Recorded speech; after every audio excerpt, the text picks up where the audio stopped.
ئەمە ڕێڕەوی شەقامەکانی حاجی عومەرانە یعنی لە هەندێک شوێن بەفر بە شێوەیەک کەڵەکەوە بەسەرێک وەکو ئێستاش هەر دیارە لە دیمانەکانە بەفرێکی زۆر ئەبارێت ئەمە ینی بەشێک لەو شوێنانن کە ڕێژێکی زۆر بەفری گرتوتەوە و لە هەندێک شوێن تا نیومەتر ڕۆشتووە بەپێی ئەو پێشبینیانەش کە ئەکرێت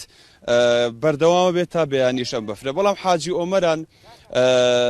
گرفتی وەکو بابەتی باڵێن دروستبوونی ئاستەنگی هاتوچۆ لە شەقامەکان حاجی عومەران بۆ پێکە ناوچەیەکی بازرگانیە لە حاجی عومەران بەردەوام شەقامەکان پاکەکرێنەوە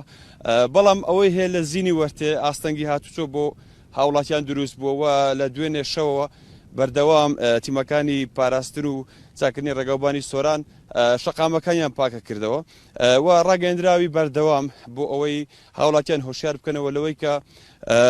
تا بۆیان بکرێت ئەم ڕێگانە بەکار نهێنن بەڵام بەگشتی لە حاجی عومەران بەفرێکی باش ئەبارێت و ئێستاش هەر بەردەوامە و پێشبینیش ئەکرێت بەردەوام لە چەند کاتژمێری داهاتوودا.